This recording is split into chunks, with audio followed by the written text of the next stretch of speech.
Мы, как депутаты, должны высказать свою позицию по этому вопросу. А как это? Мы ее высказали. Все. Дальше технически это как? Уйдет в аппарат президента Путина? Да, в аппарат президента Путина. Это правовая форма, потому что вот это правовое поле, которое сейчас получается, противоречиво, его как-то надо будет уложить, потому что либо это какой-то новый документ должен быть, который позволит стабилизировать именно правовую сторону, либо это должен что-то быть, потому что либо мы будем вносить изменения. А вы говорили о действующем законодательстве, какие да. конкретно статьи? Вот, Ну, понимаете, сейчас я не буду, я главный. просто он сказал, я просто посмотрел просто, на первый взгляд. Во-первых, статья 1 Конституции Республики Татарстан. И там за ней тянется, где-то, пока на первый взгляд, я 14 статей насчитал. Все. А чтобы вот этого не допустить, нужны какие-то правовые формы обязательно. А какие другие правовые формы, кроме федерального закона, могут быть теоретически? Может быть и новый федеральный закон. Может быть и новый федеральный закон. То есть сейчас будет зависеть. Мы, в общем-то, высказали свою позицию, передали. Посмотрим, как к этой позиции отнесется президент Российской Федерации Путин Владимир Владимирович.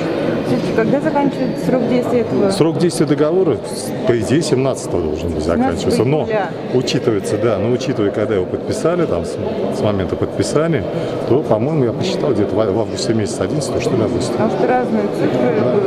Почему Путину, а не Федеральному собранию обращение? Ну, все-таки гарант Конституции и вообще конституционного развития в Российской Федерации является президент Российской Федерации. А там уже он сочтет нужным, он передаст это федеральное собрание. Скажите, 26 депутатов подписали обращение, остальные почему? Ну нет, вы понимаете, кому мы обратились, те подписали. Кто-то, может быть, и не знал об этом, потому что я не говорю, что это вот сразу прям всех обходили, всех показали, кто увидел, кто согласился, тот подписал. То есть были те, кто не согласен? Нет, зачем?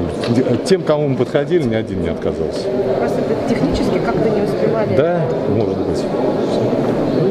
Как вы оцениваете шансы, как будет рассмотрено ваше обращение? Ну, понимаете, я думаю, что все-таки положительно какие-то другие правовые формы будут найдены. Потому что это, я еще раз подчеркиваю, это влечет за собой изменение целого пласта законодательства, как на уровне республики, так и на уровне федерации.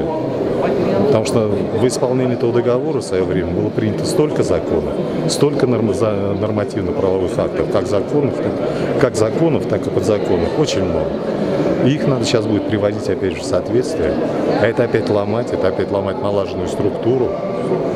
Все-таки я считаю, что это развитие федерации и в новых экономических условиях. Значит, какие-то новые тенденции должны появиться. Когда результат будет известен? Ну, уважаемые, письмо сегодня уйдет. Но я думаю, долго это не будет задерживаться.